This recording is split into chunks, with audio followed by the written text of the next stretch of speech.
बढ़ते हैं और बात करते हैं कुछ रिलेशनशिप के बारे में, जिसके बारे में हम एडवाइस तो दे देते हैं, लेकिन जो लोग उससे गुजर रहे होते हैं वो बेहतर जानते हैं वो किस कंडीशन में है, क्या सूरत हाल है। और हम बहुत सारी चीज़ों में कहते हैं सब्र कर लेना चाहिए, इस बात पे इतना रिएक्ट नहीं करना चाहिए था। लेकिन कुछ चीज़ें ऐसी होती हैं जो मुझे लगता है जिसके साथ गुजरे वही बेहतर जानता है, क्योंकि हम किसी के शूज़ में जाकर नहीं देख सकते हैं। बहुत सारे लोग जो है रिलेशनशिप को फॉर ग्रांटेड लेते हैं और चीटिंग करते हैं, उसके बाद कई रीजंस देते हैं कि हमारी ये वजह थी, मुझे ये चीज़ अच्छी नहीं लगी, या मेरे साथ ये मामलात थे। हालांकि ऐसा नहीं होना चाहिए। मेरे साथ इस टाइम स्टूडियो में मौजूद है जो जब भी प्रोग्राम पे आती है मेरी बहुत अच्छी थेरेपी करके जाती है। बहुत सारे अनकहे सवाल जो होते हैं ना वो देख कर समझ आती हैं, या गुफ्तगू के दौरान जब हम देखते हैं कोई बात रखते हैं ना तो उनको पता होता है कि नेक्स्ट सवाल ये है तो मुझे इसका जवाब जो है ना इनके अकॉर्डिंग दे देना चाहिए। और मुझे बहुत पसंद है डॉक्टर उसवा शहबाज जो है हमारे साथ प्रोग्राम में मौजूद हैं, जो कि माहिर नफ्सियात हैं। अस्सलाम वालेकुम। वालेकुम कैसी हैं अस्सलाम। आप? I am good. बहुत शुक्रिया प्रोग्राम में आने के लिए, बहुत अच्छी लग रही है माशाल्लाह। Thank you very much, you made my day. आपने इतना अच्छा कॉम्प्लीमेंट दिया। नहीं नहीं, लिटरली आप बहुत अच्छी लग रही हैं। अच्छा डॉक्टर उसवा, हम हमेशा से देखते हैं कि आप इतने अच्छी रिलेशनशिप एडवाइस देती हैं और उसको इतने अच्छे से केटर करती हैं कि नहीं फ़र्क पड़ना चाहिए, बहुत सारी चीज़ों में बैलेंस रखना चाहती हैं। मैंने आपको जितना भी देखा है और सुना है आप कहती हैं बैलेंस होना चाहिए। लेकिन फिर भी लोग, अगर बैलेंस है, बीवी खूबसूरत है, बहुत सारे ड्रामास भी अब ऐसे आते हैं, हर चीज़ उनके पास मौजूद है, फिर भी वो चीटिंग की तरफ क्यों जाते हैं? अच्छा, चीटिंग का कोई ताल्लुक इस चीज़ से नहीं है कि आप रिलेशनशिप में हैं या नहीं हैं। चीटिंग बाय नेचर आपके अंदर होती है। आप देखें कि जैसे एक मैंने छोटा सा कल वीडियो शॉर्ट बनाया था, उसके अंदर मैंने ये बताया था कि जो आपका अडल्ट रिलेशनशिप जब आप बनाते हैं ना, वो डिपेंड करता है कि आपका बचपन कैसा गुजरा है। ओके। अगर कोई बच्चा जो है वो बचपन में बहुत ज़्यादा अनप्रिडिक्टेबल रिलेशनशिप्स उसके साथ रहे हैं पेरेंटल मोड के ऊपर या किसी भी तरीके से, और वो जो है वो फोकस नहीं, वो बच्चा फोकस में नहीं रहा, या उसको अच्छे से डील नहीं किया गया, या उसको अपने रिश्ते जो हैं वो समझ नहीं आए, पेरेंट्स का बिहेवियर समझ नहीं आया, तो वो छोटी छोटी चीटिंग शुरू कर देगा। कई दफ़ा पेरेंट्स बहुत स्ट्रिक्ट होते हैं तो वो बच्चा छोटी छोटी चीटिंग शुरू कर देता है। वही चीज़ लीड करती है कि आप अपने अडल्ट रिलेशनशिप्स कैसे बनाते हैं। सही। तो चीटिंग का ताल्लुक जो है वो आपकी पेरेंटिंग से लेके आपकी नेचर के ऊपर होता है कि आप किस टाइप की पर्सनालिटी डेवलप कर चुके हैं, उसके अंदर वो फिर चीटिंग जो है वो आप लीड करते हैं उस सही। चीज़ को। तो मतलब जैसे हम कहते हैं ना कि बचपन के ट्रॉमास होते हैं जो वो साथ लेकर चलते हैं, फिर आगे से भी हम वैसे ही ट्रीट करते हैं अपने पार्टनर को, या सब चीज़ों को लेकर चलते हैं। अच्छा, हम देखते हैं स्पेसिफिकली, अब पहले होता था कि शादी जो है पसंद की है या पसंद की नहीं है, अरेंज मैरिज है, तो अब कहते थे कि अगर पसंद की शादी है तो उसमें ज़रा चांसेस इतने नहीं होते थे, लोग निभा जाते थे। अब कई सालों से ऐसे हो रहा है कि अरेंज मैरिजेस जो है ना वो ज़्यादा चल रही हैं, लव मैरिज जो है ना वो चल नहीं रही है। इसकी क्या रीज़न है? इसकी रीज़न एक तो लोग बहुत ज़्यादा इनडिसाइसिव हैं, और उनको ये, लोगों को ये नहीं पता कि लाइफ पार्टनर ढूंढना कैसे चाहिए। बच्चियां, लड़कियां जो हैं इस चीज़ में रहती हैं कि हम अब वो कहते हैं ना, जैसे ड्रामाज में एक हीरोज दिखाते हैं आपको, और बड़े वो जैसे ड्रीमी से कैरेक्टर्स दिखाते हैं, तो वो उस तरह के किसी कैरेक्टर की तलाश में होती हैं। तो इसलिए वो लेट मैरिजेस के चक्कर में ये आपका लव मैरिज वाला टाइम निकल जाता है उस वक्त। तो अरेंज मैरिज का ये है कि अरेंज मैरिज वाले, और फिर कॉन्सेप्ट ये है हमारा कि अरेंज मैरिज चलती है, लव मैरिज नहीं चलती, जबकि ये बिल्कुल इसके ऑपोजिट बात है कि अरेंज मैरिजेस जो हैं वो कम चलती हैं। कॉम्प्रोमाइजेस होते हैं उसमें ज़्यादा। कॉम्प्रोमाइजेस होते हैं, और कॉम्प्रोमाइजेस, और लव मैरिजेस में भी कॉम्प्रोमाइजेस शादी इज अ रिलेशनशिप जो कॉम्प्रोमाइज से स्टार्ट हुआ है। अगर आपने शादी से पहले ये सोच लिया कि I will be the queen और I will be the king, शादी नहीं चलेगी। 6 मंथ्स में आप क्वीन और किंग जो है ना वो सिंगल होके दोबारा बैठे होंगे। कोई ये जो है ना मैनुअल नहीं है, कोई ये रूल नहीं है कि आपने ये सोच लिया कि मेरी शादी जो है मैं कुछ नहीं करूँगी या मैं कुछ नहीं करूँगा और I will B pampered all the time. ये शादी नहीं है। शादी हमेशा कॉम्प्रोमाइज़ मांगती है, शादी हमेशा खून पसीने से चलती है। शादी जो है ना बड़ा प्रैक्टिकल रिलेशनशिप है, इसमें इंटीमेसी और सेक्सुअल डिटेल्स बहुत कम होती हैं, और एक टाइम बिंग वो चलता रहता है, लेकिन वो इसकी एक इंटेंसिटी होती है जो फर्स्ट फ्यू ईयर्स होती है, एंड देन उसके बाद there is a boring life, जो नॉर्मल आपकी लाइफ होती है ना। बोरिंग वर्ड थोड़ा ऑफ कोर्स, बोरिंग का मतलब ये कि आपकी डेली रूटीन शुरू हो जाती है ना, देन आपका एक्साइटमेंट एक तरह से ख़त्म हो जाता है। ये ऐसे ही है जैसे आपने एक नया टॉय ख़रीदा, और जब तक बच्चा उससे अलमारी में देख रहा है तो वो खुश है, और जब उसके हाथ में आ गया तो अब उसके हाथ में है ही है, वो तो बस ठीक है फिर जैसे भी है। अलार्मिंग सिचुएशन है बहुत हमारे लिए तो ऑब्वियसली।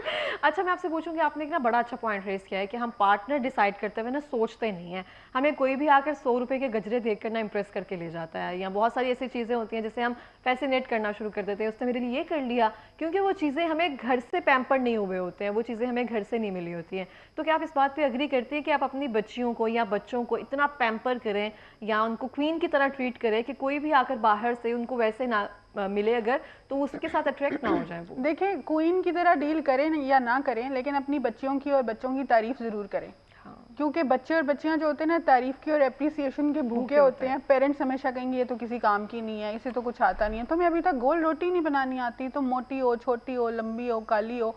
पेरेंट्स का काम ये नहीं है, पेरेंट्स का काम इसके बहुत ऑपोजिट है कि आप अपनी बच्चियों को सही तरीके से डील करें जैसे उनको डील किया जा सकता है। पेरेंटिंग का ये बहुत इंपॉर्टेंट पार्ट है।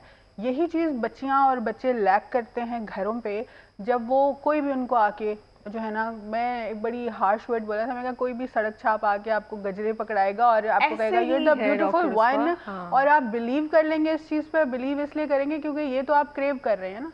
आपके ऑफ कोर्स आपके भाई और आपके बाप और आपकी पेरेंट्स आपको सेक्सी या इस तरह के वर्ड्स नहीं बोल सकते, या आप बहुत ज्यादा खूबसूरत हैं, वो इनर सेटिस्फेक्शन तो दे सकते हैं। यही चीज जो है ना, ये आप बाहर से कोई सुनता है, लेकिन इस चीज को भी कहने के बहुत सारे तरीके हैं कि बच्चियों को इंटरनली पता हो। जैसे हम शादी में अपने पार्टनर को बहुत सारी चीजें नहीं करते, लेकिन हम इनडायरेक्टली बहुत सारे ऐसे एक्ट्स कर रहे होते हैं, लव एक्ट्स कर रहे होते हैं कि उसको ये एहसास हो रहा होता है कि yes this person cares for me. तो हम अपनी बच्चियों के साथ या बच्चों के साथ भी ये चीज़ कर सकते हैं ताकि उनको ताकि वो डिफ्रेंशिएट करने के लिए रेडी हों कि भाई मुझे घर पे भी ऑलरेडी मिल रहा है, this is very common thing जो मुझे बाहर नजर आ रही है। और दूसरी जैसे रियलिटी और लॉजिक देखेगी उस और शादियां टूटने की एक रीजन मैं आपको बड़ी एक प्रैक्टिकल बात बताती हूँ। आप जब ऑफिशियली कहीं पे काम कर रहे होते हैं ना, कोई भी लेडी है कोई भी, तो बहुत बीइंग साइकोलॉजिस्ट या बीइंग एंकर बहुत सारे पेशेंट्स और क्लाइंट्स और आपके गेस्ट भी आते होंगे जो अप्रोच करने के लिए ट्राई करते हैं। अच्छा, फॉर फ्रेंडशिप, या आपकी शक्ल बहुत अच्छी, आपकी आवाज़ बहुत अच्छी, तो हमें पता होना चाहिए कि यस मेरी आवाज़ अच्छी है, यस आई लुक ब्यूटीफुल, लेकिन इसका ये मतलब नहीं है कि कोई मुझे आके बताएगा तो मैं उसके पीछे चल पड़ूंगी कि ये चीज़ है। I have a handsome husband at home भाई, तो ये बात आपको पता होनी चाहिए ये, और I have a very beautiful wife at home, ये हस्बैंड्स को पता होना चाहिए। वैलिडेशन चाहिए होती है। इसको हम अंडरस्टैंडिंग कहते हैं this is the basic understanding जिसकी कमी है, जिसकी वजह से शादियां टूटती हैं। क्योंकि अब आप देखें ना, किसी औरत को कोई आदमी आके कह रहा है बहुत ब्यूटीफुल है, तो हाँ मेरे हस्बैंड ने तो मुझे ये कभी कहा ही नहीं, हम तो मेरे तो नेल्स खराब हो गए, हांडी बना के ये हो गया वो, बहुत टिपिकल बातें खवातीन करना शुरू कर। और मेल्स भी ऐसे ही हैं। आप देखें कोई भी मेल किसी के साथ फ्लर्ट कर रहा है तो वो कह रहा होगा मुझे तो बस उसके साथ गुजारा करना पड़ रहा है, तो बच्चों की खातिर ये कर रहा हूँ वो कर रहा हूँ। तो हालांकि ऐसा नहीं होता, हालांकि ये वो पर्सन है जो घर जाके सारा दिन फोन स्क्रॉल कर रहा है और उसको बेड पे खाना मिल रहा है, उसके बच्चे उसकी खिदमत भी कर रहे हैं, उसके ऑर्डर्स भी चल रहे हैं, लेकिन क्योंकि उसने बाहर कोई नई एक चीज चीटिंग करनी है तो वो इस तरह की चीजें जो है वो कहेगा। लेम एक्सक्यूजेस जो है ना वो ऑलरेडी ढूंढ कर रखते हैं, हालांकि लेम एक्सक्यूजेस नहीं होते, उन्होंने करना होता है ये सब चीजें। अच्छा, हम जैसे आपने कहा ना, इसके लिए कोई हम रूल्स नहीं रख सकते हैं कि वो करेगा या नहीं करेगा या क्यों नहीं करेगा। बहुत सारी खवातीन होती है इस बात पे बड़ा स्ट्रिक्ट हो जाती है, मतलब बहुत सारी नहीं, मेजर खवातीन यही कहती हैं लॉयल्टी जो है ना बहुत इंपॉर्टेंट है, आप सब चीज़ें कर लें लेकिन दूसरों के साथ आप ना ताल्लुकात रखें या सब चीज़ें। इसके लिए मुझे नहीं लगता कोई टिप ऐसी कुछ होगी जो हम खवातीन को दे सकें। ताल्लुकात जो है ना, ताल्लुकात किस बेस पे ना रखें, लाइक एक्स्ट्रा मैरिटल अफेयर्स जो हो जाते हैं, आपकी शादी में हैं ऑलरेडी, आपको जैसे अभी आपने कहा कि जब उनको कोई चीटिंग का बहाना ढूंढना तो वो कहते हैं कि हम बच्चों की वजह से रह रहे हैं। अच्छा, जब आपका घर पे पेट भरा हुआ ना तो आप बाहर खाना नहीं खाएंगे। यही मैं पूछना चाह रही हूँ, क्या टिप्स होंगी खवातीन के लिए? टिप्स ये हैं कि मैं सिर्फ लोगों को बड़ी कॉमन सी, बड़ी सिंपल सी एक इसकी चीज़ है, एक टिप है, जिस दिन आप अपना निकाहनामा साइन करते हैं उससे पहले सोच लीजिए, अरेंज मैरिज है, लव मैरिज है, जो भी मैरिज है, मैरिज इज मैरिज। लव भी बराबर हो जाता है बाद में, अरेंजमेंट भी सारी बराबर हो जाती है, सारी मैरिजेस रह जाती हैं। सब जो वो मैरिज है, you and your husband and you and your wife are sitting together. आपको ये बात पता होनी चाहिए कि दिस इज इट, इसके आगे प्लस माइनस ऊपर नीचे देयर इज नोबडी।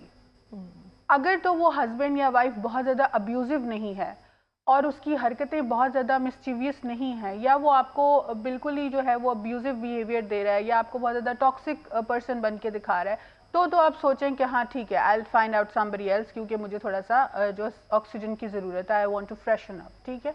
लेकिन अगर आपका हस्बैंड आपको प्यार कर रहा है, आपको फाइनेंशियली सपोर्ट कर रहा है, आपकी तारीफ़ कर रहा है, आपका केयर कर रहा है, बहुत अच्छा है आपके साथ, देन अगर और आपकी वाइफ सेम ये चीज़ें कर रही है, देन अगर आप बाहर कोई चीज़ करते हैं, it means you are habitual offender, ठीक है। इसका मतलब है कि आप जो हैं फिर वो एक रिलेशनशिप अपना जो है वो चाह के ख़राब करना चाह रहे हैं। तो टिप इसमें ये है कि जब आपकी शादी हो रही है तो आपको ये बात पता होनी चाहिए कि ये मेरा रिलेशनशिप है, ये मेरी लाइफ इसके बाद चेंज हो जाएगी, एंड जो भी गुड बैड चेंजेस आएंगी I have to accept it, और उसमें मुझे जहाँ तक पॉसिबल कॉम्प्रोमाइज़ करें, कोई अपने ऊपर जुल्म करने की ज़रूरत नहीं है। आपको मजहबी तौर पे भी ख़वातीन को और हस्बैंड्स को, पार्टनर्स को बिल्कुल ये नहीं कहा गया कि आप पिसते रहें एक ही शादी में। अगर नहीं अच्छा लग रहा आपको पार्टनर आपका, आप डिवोर्स के लिए अप्लाई कर दीजिए। ये डिवोर्स को अच्छा नहीं समझा गया, लेकिन अगर पार्टनर टॉक्सिक है, बजाय इसके कि आप एक्स्ट्रा मैरिटल अफेयर करके कोई अपने ऊपर जो है वो कैरेक्टर ब्लेम्स लें और इस तरह की चीज़ें करें, उससे बेटर है कि आप उस शादी को जो है वो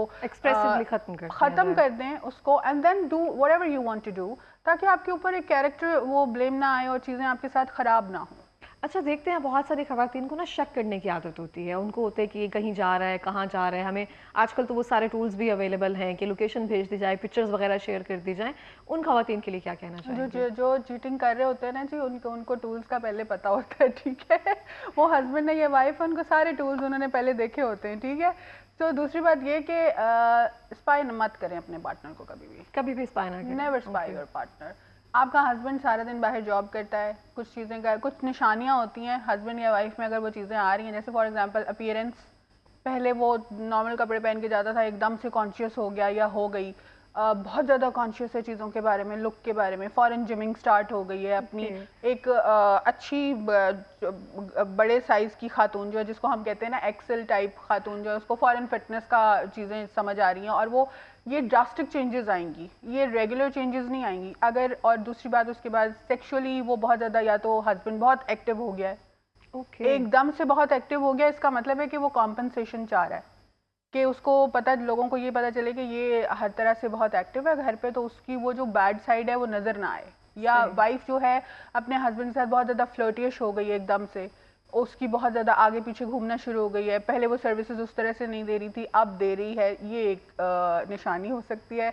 इसके अलावा इकोनॉमिकल इश्यूज हो सकते हैं घर पे, फाइनेंशियल, फ्रेंड्स बहुत चेंज हो रहे हैं, या लोकेशन, अगर चीटिंग इसमें ये बहुत बड़ी निशानी होती है कि हस्बैंड पहले एक टाइम पे घर आ जाता था, अब वो बहाने लगा रहा है, या वाइफ जो है वो बहाने लगा रही है कि मेरी बैटरी वीक हो गई थी, फ़ोन की बैटरी ऑफ थी, फ़ोन मैंने बंद कर दिया, या गाड़ी पेशेंट्स आपके पास गाड़ी खराब हो गई थी, इस तरह की बहुत सारी चीज़ें, ये बड़ी कॉमन बात है जी, बहुत कॉमन बात है। मैं कह रही हूँ आपको फिंगर टिप्स पे सारी चीज़ें याद हैं, कि मतलब आपका डेली का काम है। हाँ, इसके अलावा तो अगर आप इस तरह की चेंजेस देख रहे हैं, और ये रेगुलर चेंजेस नहीं है, ये बहुत आपको फौरन से ड्रामा फील होगा उसकी पर्सनैलिटी में, वैसे भी इंस्टिंक्ट बहुत तेज होती है हमारी, फौरी फील हो जाता है, ड्रास्टिक चेंजेस फील होंगी, हस्बैंड्स को भी पता चल जाता है और वाइफ्स को भी पता चल जाता है। तो अगर ऐसी कोई चीज़ है, बजाय इसके कि आप दूसरे तीसरे रिश्तेदारों से बात करें, आप डायरेक्टली अपने पार्टनर को कन्फ्रंट कीजिए कि भाई आप बहुत ज़्यादा चेंजेस इस तरह के, and never spy your partner.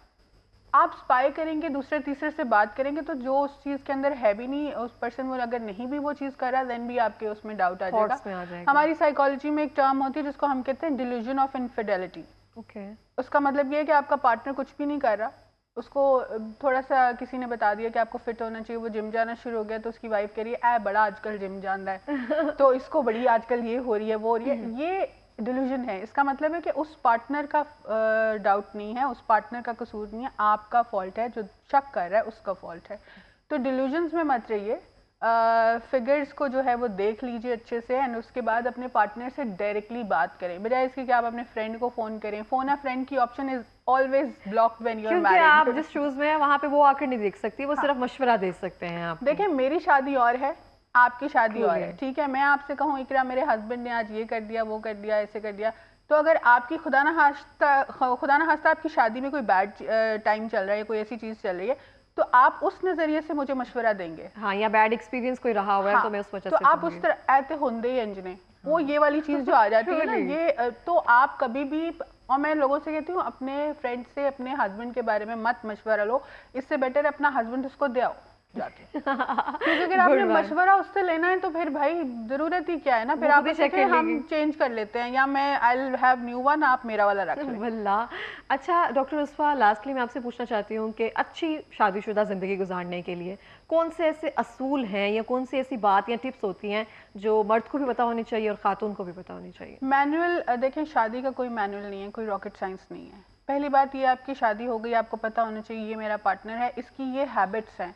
Try करें कि अपने पार्टनर की हैबिट्स को एक्वायर कर सकें, उसको समझ सकें। पार्टनर्स को किसी के थ्रू नहीं समझें, डायरेक्टली समझें उसको कि हाँ इस ये क्योंकि एक 25 साल के लड़के की और एक 24-23 साल की लड़की की शादी हो रही है, वो उससे पहले का सारा अरसा अपने घर में गुजार के आया, वो फ़ौरन से आके आपके रंग में नहीं जो है ना वो उस तरह से नहीं शुरू हो जाएगा करना। वो आहिस्ता आहिस्ता आप लोग साथ रहेंगे, हैबिट्स बनेंगी, चेंज होंगी, कुछ उसकी बुरी हैबिट्स हैं, कुछ आपकी हैं, उन कॉम्प्रोमाइज़ ये होता है। कॉम्प्रोमाइज़ ये नहीं होता आपके हस्बैंड ने या वाइफ ने आपके ऊपर हाथ उठाया, अब्यूज़ किया तो आप चुप करके बैठ गए, ये कॉम्प्रोमाइज़ नहीं है। हम गलत चीज़ों पे कॉम्प्रोमाइज़ करते हैं, ठीक है। और ये चीटिंग जो है ना, ये दोनों पार्टनर्स करते हैं। It's not about husbands always. हम मर्दों को एवं बेचारों को जो है ना वो पीस देते हैं कि ये चीटर्स होते हैं। No, women are also equally cheaters. तो ये बिल्कुल कोई मैनुअल नहीं है। अच्छी शादी का तरीका ये है कि just calm down, there is no rocket science in शादी, but you need to just relax with the person जो आपका, उसकी हैबिट्स आप जैसी हो जाएंगी आहिस्ता आहिस्ता। वो मेरे अब्बा एक बड़ी फनी बात कहते थे, शादी कुछ सालों बाद बहन भाई लगना शुरू हो जाते हैं। ये मैंने भी बहुत सुना है कि वाकई, फिर मैं ना ऑब्जर्व करती हूँ, अब मैं वाकई हस्बैंड वाइफ गुजर होते हैं, मैं देख रही होती हूँ कि क्या क्या सिमिलैरिटीज जो है ना वो उनमें नजर आ रही हैं। हाँ, तो सिमिलैरिटी एक्चुअली हैबिचुअल सिमिलैरिटीज होती हैं। तो जितना आप अपने पार्टनर के साथ अच्छे से रहेंगे, ट्राई करेंगे कि उसको, उसकी नेचर को समझ पाएं, आपकी शादी उतनी फ्लरिश करेगी। ठीक हो गया, बहुत शुक्रिया डॉक्टर रुस्फा प्रोग्राम में आने के लिए, बहुत शुक्रिया हमें तैयार करने